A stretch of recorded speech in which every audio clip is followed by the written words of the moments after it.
So, alhamdulillah, we have the alamat al-ism. Now, there are alamat of that you can study formally of fi'l or of af'al, alamat al-fi'l. However, that's very complex, and you actually learn the language first before you do it, so there's no point in doing it. So what I'd like to do rather is introduce the concept of fi'l, okay? And this is just an introduction. A lot of it's just kind of building up to there's an entire chapter beginning this discussion, but I'm going to start it early, inshallah. The second thing is, what was his name? Faraz. Inshallah. He reminded me that, there's going to be like, I'm going to make hints at different things, like mu'allima, which means female teacher, and we're talking about sarf, and what does it come from, mu'allama, what's the difference between mu'allima and alima, all these different things. This is going to come in time, so you're going to have questions. I may or may not answer it because there's no reason to make it more complex for you at this time, but it builds and it builds and it builds. With the help of Allah Ta'ala, all these things will make sense, inshallah Ta'ala. So if you have questions and I choose not to answer it, please don't feel disrespected. It's because we want to build to that point, okay? So al-af'al or fi'l, so you have fi'l, fi'lun, and af'al.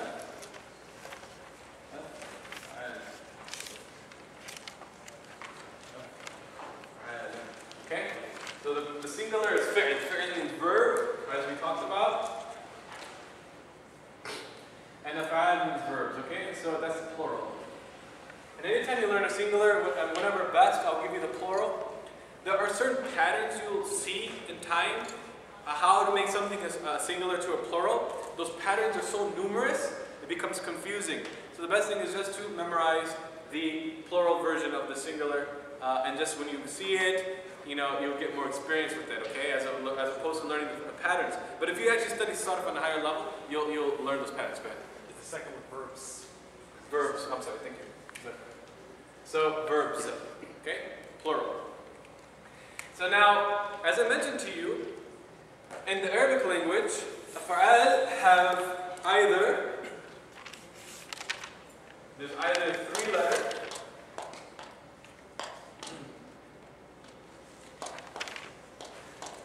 letter roots, or 4 letter roots. 4 letters. Okay? 4 letters are so they're so rare that there's no reason discussing these right now. Okay? So I'm putting it there for completeness, so you have the complete picture, but don't worry about it. Majority of verbs come from 3 letter roots. Okay? For example,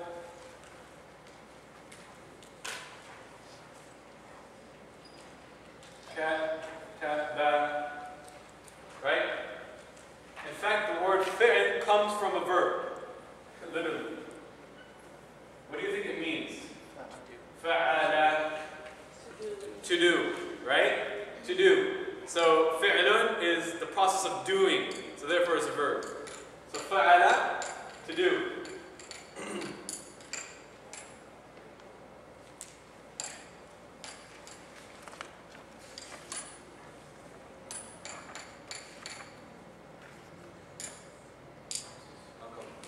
قرأ. قرأ. I'm just trying to think of common words that we see and we should be familiar with at the time. قرأ, which means what? To read or recite. Okay? So, to write, to do, and to recite. To read / recite. Okay? So, what you have is 3 letter roots. When you study sarf, the way you study it are based on patterns. Because you can manipulate these 3 letter roots, add letters to them, change the harakat around, most often adding letters to them and changing their form, morphing them into different words, based on patterns. And the way you study patterns in the Arabic language is by using the actual word, so they almost always use this verb to study patterns. The fa, the a, and the lam, or the fa, the ain, and the lam. Fa'ala. And whenever you make any manipulations to it and you morph it into something else, you'll first study the pattern. And when you study the pattern, you can take any verb that has a 3-letter root, and change it in the same pattern and have that same impact of meaning. Okay? So, what you'll learn, and what I want to introduce to you, is how is that studied, and there's a later chapter how we're going to do it. I'll just give you a few examples today. But the point is when you study sarf, or when you study fi'l, which is basically the same idea, you have what's called the fa, la. You start with that, and you essentially break it down into this. So you have what's known as, it'll be called the fa of the verb, the ain of the verb, the lam of the verb. Why am I saying this? It's because you can take any verb, put it underneath this category, this pattern, and you can turn it into that. So this becomes ta, ta, ba. So, and you take any verb, you put it into this categorization, into this pattern, and you have to identify what's the fa of the verb, what's the ain of the verb, and what's the lam of the verb. And that's just for teaching's sake. But the point is to understand the concept. The concept is you have patterns. Those patterns are usually taught using the verb fa'ala. And you can take any verb, put it in that same pattern, and have the same connotation of meaning. What do I mean by that? So, you can turn a verb into an ism. You can turn a fi'l into an ism. And that's important because I want to draw a little rhetoric point today. Turning a verb into an ism. How do you turn a verb into an ism? And this goes back to what is an alim. The verb is alima.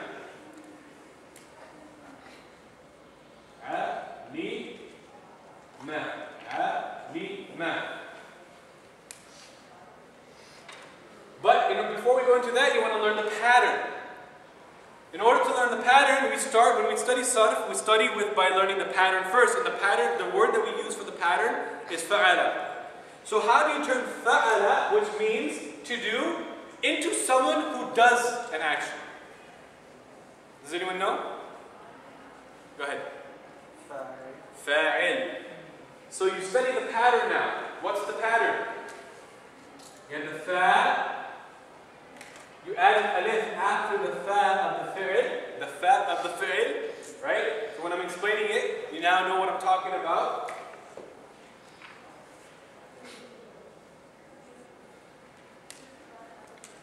This stays the same. This turns.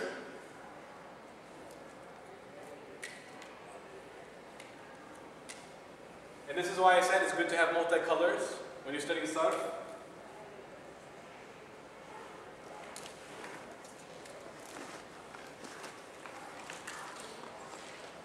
Okay.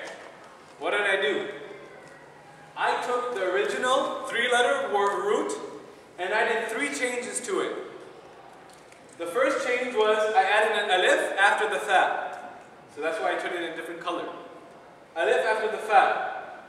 Then I turned whatever the middle letter was. It doesn't matter because as you see here, verbs can have different, you can have aluma, alima, they're different verbs, can have different middle letter harakat. Don't worry about those. The point is, anytime you turn a fi'l into its ism counterpart, it has to have a kasra on the ain of the fi'l. And then you have tanween. Why tanween? What did you just do? What does tanween do to a word? Turns it into an ism. So now you notice how this doesn't have tanween. But you turn it into a tanween, so it becomes fa'ilun. This is an ism. This is an example of sarf. Turning a 3-letter root word, making changes to it, making it a completely different word. Now, you can take any other verb, follow the same pattern, and had the same meaning. What does alima mean? Alima means to know. To know. Right? How do you describe someone who knows? Now you don't want to say huwa alima, he knows. You want to say he is someone who knows. He is, now you're turning it into a noun or an ism. How do you do that? Same pattern. So what's someone who knows, who has knowledge? Alim. Turn it, the same changes. The same changes.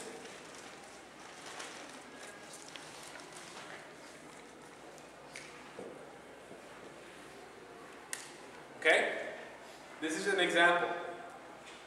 This is the study of verbs, the study of sarf, turning it into something different. So you take fa'ala, you make these three changes to any verb, that's 3 letters. So what do you call someone who reads? What's someone who recites Quran? You call them a qari, right? A qari, right? But it's qari because it's a hamza. Okay? Qari al-Quran, reciter of the Quran. Because he's someone who's performing that action. Reader of the Quran. So the point is you can turn any fi'l, follow a pattern, take any verb, put it into that pattern, and you have the same type of meaning. Utilizing the fundamental meaning of it. Does this make sense? Go ahead and write it down.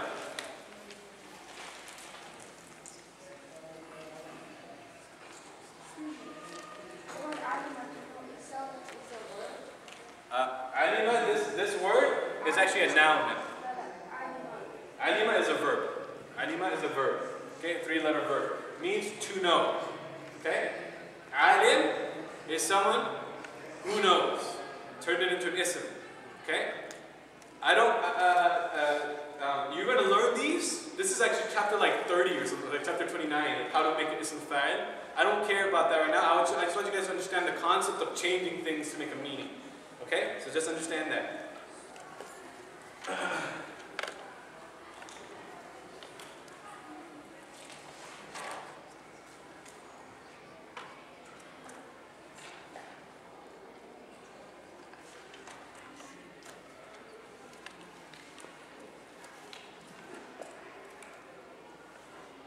That's as far as we'll go right now, inshallah, because you're going to study verbs in detail later.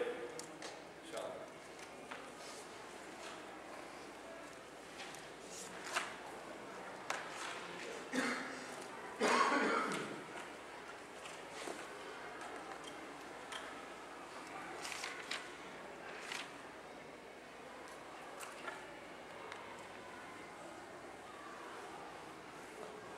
Now, as I said, the Quran, or when you study balagha or the Quran, in order to make special expressions, it will decide whether to use huwa kataba versus huwa katibun. You can say either of those. They have a similar meaning, but there's a difference to it. There's a tinge of difference to it. Does everyone have this down? I'm going to go ahead and erase it. So, I wanted to do this so that you guys can know why would you use the ism version rather than just saying he wrote or he knows. He is someone who knows. Why would you do the ism version of it? It changes the meaning subtly, but it has a point.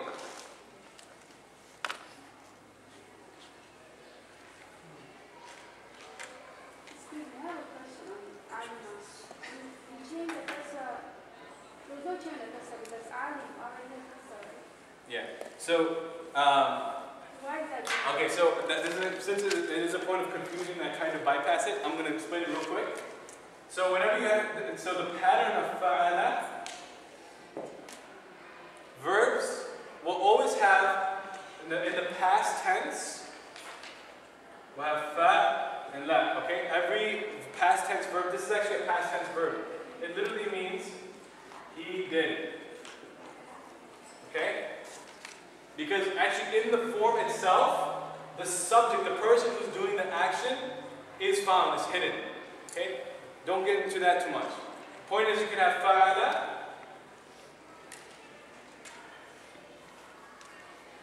have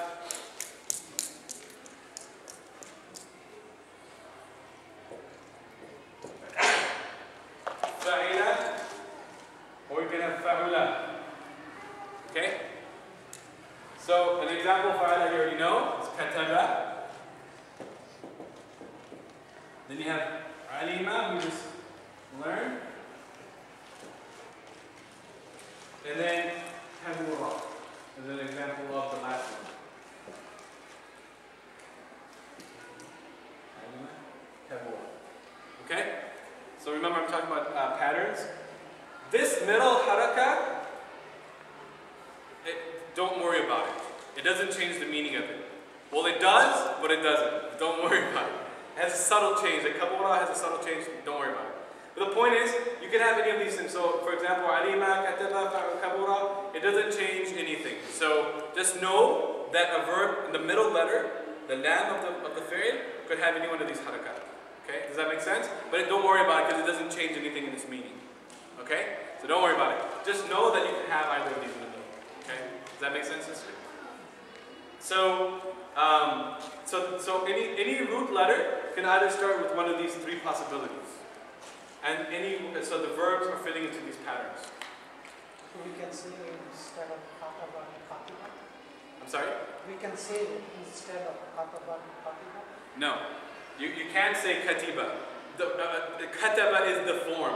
But the point is you can have another verb like alima that has a kasra.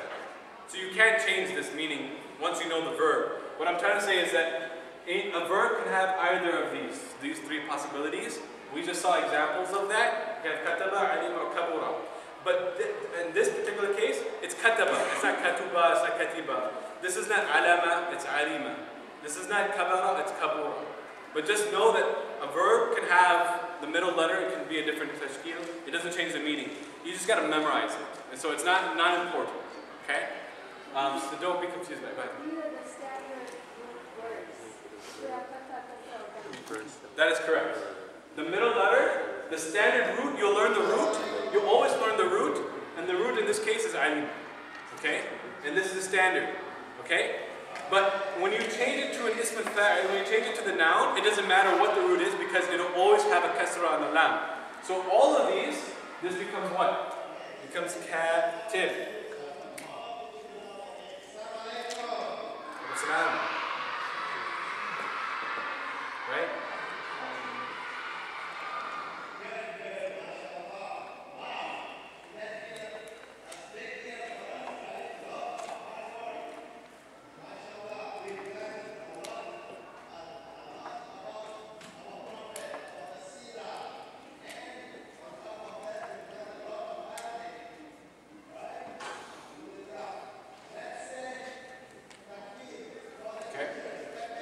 Sense now? Every single one of them we're going to have the kasra and that letter. It doesn't matter what the middle letter is. So the form, the pattern is always the same no matter what the original middle letter, the haraka is. Does that make sense to everyone? Barakallahu feek for bringing that up so the confusion is hopefully gone. So you know that the form will always be this. You'll have an alif, a kasra, and a tanween.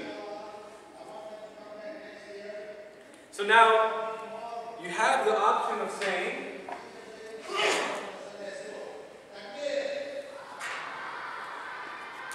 huwa means he, right? Huwa. You can say huwa kataba, or you can say huwa katibun.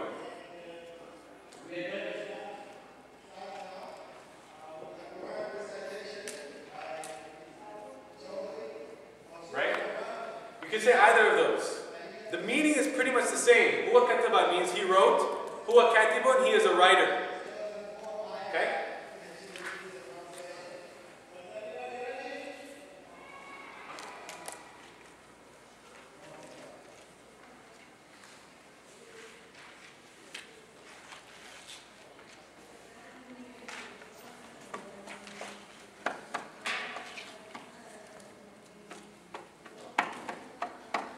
Huwa kataba, huwa katibun.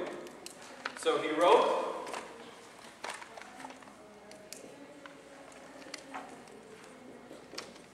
He is a writer.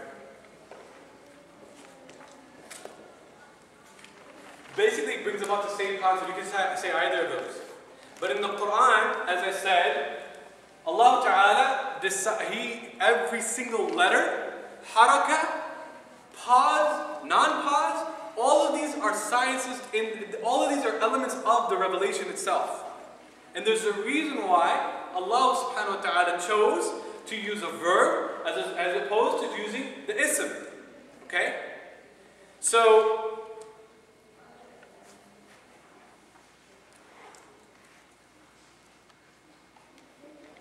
الذين آمنوا يا أيها الذين آمنوا يا أيها الذين آمنوا.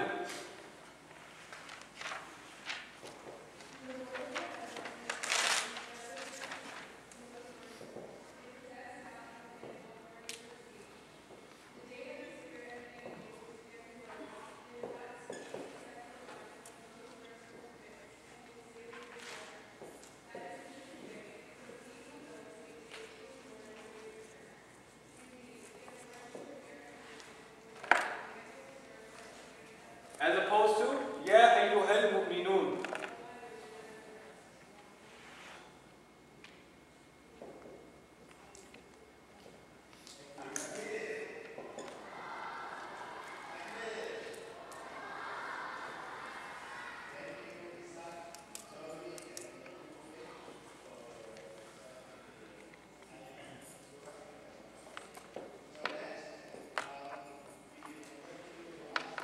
Okay? Now this is getting a little bit more complex, but I want you to understand the concept. Ya ayyuhalladhina amanu, this is a verb. Okay? This is not a verb, this is not a simple verb. You're going to learn this later. But it's a verb. Just trust me on it, okay? Inshallah. It's a verb. It's a fi'l. Okay? And this is an ism. How do we know it's an ism? MashaAllah. So we know it's an ism because of the lam. This is actually a plural form of what? Mu'min. Mu'min.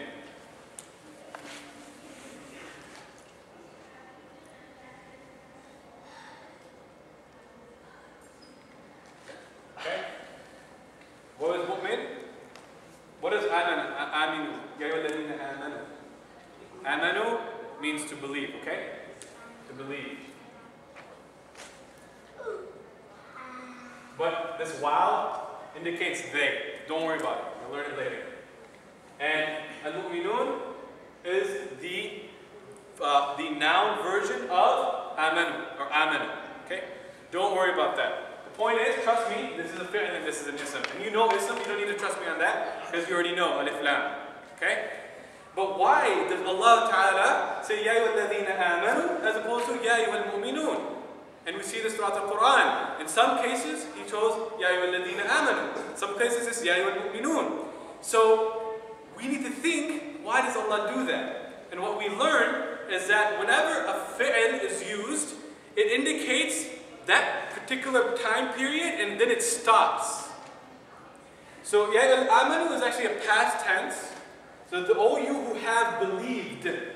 It's translated in the Quran, O you who believe. But it actually means, O you who have believed. Okay, but don't worry about that. This is past tense.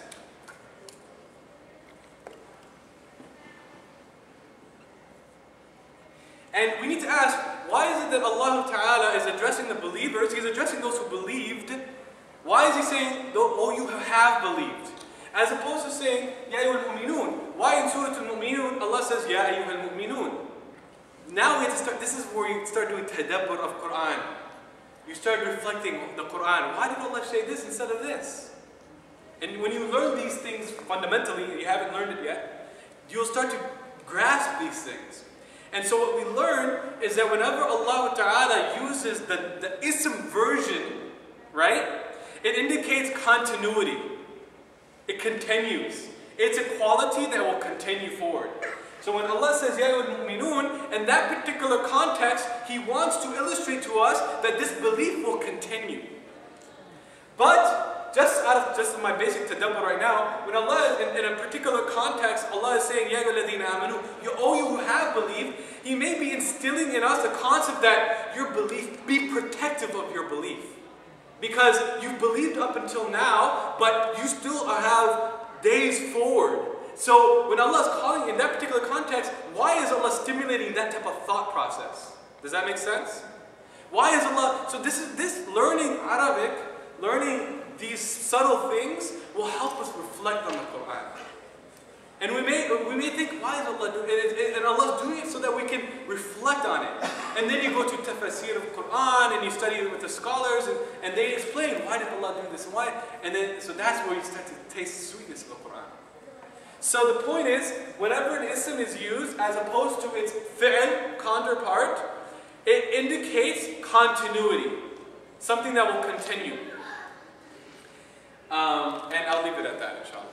And in fact, this is what's used as evidence if you read like scientific miracles of the Quran. And in the Quran, Allah subhanahu wa ta'ala says, I'm forgetting which surah it is, where He says, وَالسَّمَاءَ بَنَيْنَاهَا وَإِنَّا لَمُوسِعُونَ And the heavens, we created it, we built it. وَالسَّمَاءَ بَنَيْنَاهَا بَنَيْنَا, bana means to build. وَإِنَّا لَمُوسِعُونَ لَمُوسِعُونَ, when Allah describes Himself as al-Musi'un, Musi'un is actually the ism version of Wasa'a. Awsa'a. Awsa'a means to spread or to make it spread. So the ism version of Awsa'a is Musi'un. Musi'un, right? And the plural of Musi'un is Musi'un. So by saying وَإِنَّا لَمُوسِعُونَ, it indicates that the universe, the heaven, Allah is continuing to make it spread. And so scientists or scientific scholars of Quran, people who try to make the indication of science, etc., they say this is indicative of what is commonly known as the Big Bang Theory. The Big Bang Theory is the idea that the way the scientists developed the Big Bang Theory was actually inductive reasoning. Where by calculations, astronomical calculations, they saw stars and planets are moving away from each other. And so they must have had some sort of central point where they were together. So they made this idea that at one point, they were all together. And they're spreading together. They're spreading now. So Allah Ta'ala is saying, وَإِنَّا لَمُوسِعُونَ. In regards to the universe, He's causing it to expand. And so people reference this idea based on that. And now, inshallah, you can appreciate that on some level, knowing that when the ism is used, it indicates continuity, something that's continuous. That person is continually doing it. So why did Allah use it in that circumstance? Well, I don't know, but why? The question is there. And you miss it in translation. You miss that reflection in translation. Any questions regarding that? And this is going to be like middle core stuff, inshallah. But I want you guys to appreciate verb, ism, when the fi'l is used as opposed to its ism counterpart, there's a reason why. And that reason is subtle, but it's profound. Inshallah. Fi'l. So what did we learn about fi'l? In summary, number one, majority of verbs have their three-letter roots. Those three-letter roots are taught with the pattern of fa'ala, and how fa'ala is changed to make different words. You can take any verb, put it on that pattern, and have that similar change. Number two, the root verbs can either be fa'ala, or it could be fa'ila, or it could be fa'ula. That doesn't matter. When the change comes, the change comes.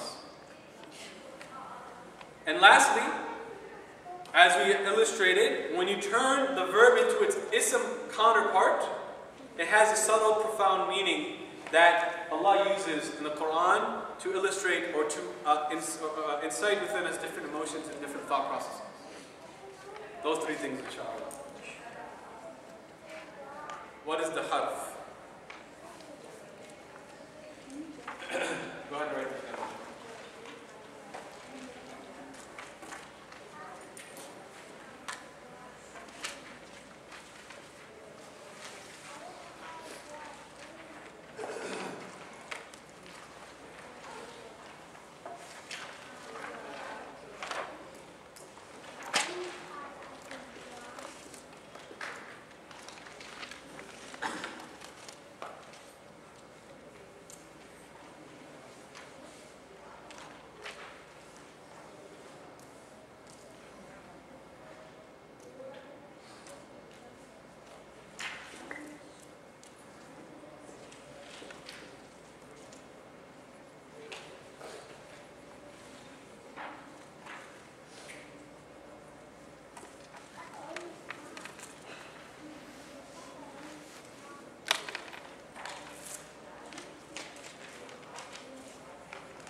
this is our summary, and harf is the easiest one. The point of a harf, it's any word that if you say it in of itself, it doesn't really have a meaning.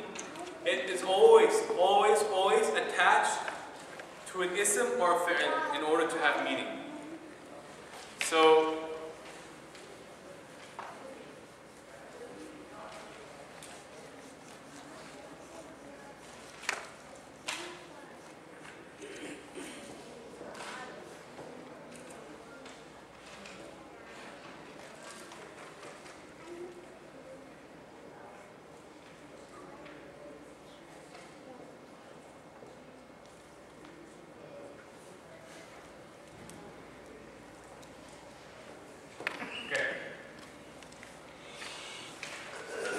now let's do a little exercise. We have 3 words here, correct? What we want to do is identify what type of word this is. Is it an ism, fi'l, or harf? So, ذهب, the first question, is it an ism? Because that's the easiest question to ask first, in the beginning stages. Is it an ism, yes or no? No. No, why not? There's no alif lam, there's no tanween, and there's no ta marbuta. So we've learned that so far. This is not an ism. What are the 2 other possibilities left? Harf or fi'l. How do we know if it's a harf or fi'l? That's going to come with a little bit more experience. Okay? There are alamat that indicates that something is a fi'l, but I don't want you guys to know that. That's going to come with experience. So I'm just going to, but you've seen this type of pattern before, right? Dhahaba. So what do you think it is? It's a fi'l, right? Because we've seen the pattern. So that's what I mean by experience. When you see patterns, you're going to know that it's a fi'l. So dhahaba, it is, you put it in the pattern of fa'ala, which means the past tense, he did it. So dhahaba means he went, okay? To go. Dhahaba means to go. But when you put it in this pattern, it means he went. And don't worry about that, you'll learn patterns, okay? Dhahaba means he went. Past tense, he. So dhahaba, he went. Ila. Is it an ism? First question, is it an ism? No. No. We know why. Is it a fi'l? Well, maybe, maybe not. Go ahead. How do we know it's not an ism? It has alif lam. So this is not alif lam. This is actually a hamza, and this is a lam. Ila. Sorry, it looks like alif lam. But what I mean by alif lam means al. Al. Sukun. Okay? Alif lam. So ila, that's what I mean by alif lam. So ila, we know it's not an ism. Right now we're new. We really don't know if it's an ism or fi'l or harf yet. We don't really know.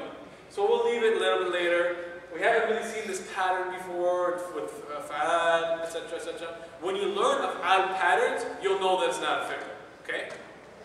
But also when you know the meaning, you'll know that it's actually a harf. And we'll talk about that in a moment. Al-Masjid, ism, fi'l, harf. How do we know? Alif, lam. Okay? So now we're left with ila. So dhahaba means he went. Al-Masjid, we know what a masjid is. Right? Masjid actually comes from sajada, which means to make prostration. Masjid is actually a place where you make sajda. So masjid is actually you change. This is also an ism, another way you can take a fi'l and turn it into an ism. But this connotation right here, masjid, this pattern, means a place where that action is performed. Masjid, right? Maktab is another pattern, but you'll learn those later. Anyways, maktab is a place where what? What's the verb in maktab? Kataba, which means to write. Maktab is a place where writing happens. But don't worry about that, you'll learn that in time. Anyways, al-masjid we know is an ism because of this. Okay? So ila, what I mean by this, requires an ism or fi'l for meaning. Ila, if you say two, ila means two. Okay? Means two. Or towards. Towards something. To go from one place to another. If you say two, do you know what I'm saying? If I say masjid, you and I both know what a masjid is. It makes sense in and of itself. To, in and of itself, does not make sense unless you say to the masjid or to something. It needs to be attached to an ism to have meaning. And that's all you need to know about harf. Harf, you'll basically learn them and you'll memorize them. Okay? So how many of you guys have heard of harf al-jar? Harf al-jar. Harf al-jar is a harf that turns the ism that comes after it into a jar. So there are harf that perform actions in the sentence in terms of i'rab, and there's some that are not, that don't, but you'll learn that in time. Okay, so you'll learn what the huruf. You'll learn the huruf, and you'll memorize them, and you'll learn the patterns of fi'l, and you'll memorize them. And by doing that, you'll be able to recognize it in the sentence. The first stage is to recognize ism. Okay? So go ahead and take a 1 minute break, stretch, and I want you guys to break up into groups of 5 to 4, and we're going to go over in class the assignment, inshallah, for the last half hour, inshallah. The first thing I want you guys to know before you take your break is the Quranic vocabulary that we want to learn, and these nouns or these words that you learn throughout this book are taken from 80% vocabulary of the Quran. You can find them on websites. You can find them. I sent you guys a website where you can practice the verbs of that list. But these are taken from 80% words of the Quran, vocabulary of the Quran. This covers about 80% of those words. Actually, it covers all the ism. But some of the af'al, you don't learn the patterns till later. So when you study these words and you memorize them, you're going to see these words repeated throughout the Quran. And you're going to have about a 60 to 70% vocabulary of the Quran if you learn and you put your effort into learning this vocabulary, inshallah. So learn it, memorize it, use the strategy I recommended last week, inshallah, and this will be your assignment to memorize this. Exercises we're going to do in class, okay? So go ahead and take a minute break, inshallah. 11:02 we'll begin. Break up into groups of 5 or 4. Sisters, you can work together or you can split half-half, and that will work fine, inshallah. Yes? Writing down these words and then also writing down like the groups. So we like perhaps. Not yet. Okay. Yeah, so but you'll do that in down. time. I guess no part of what you're saying. Yeah, exactly. Okay.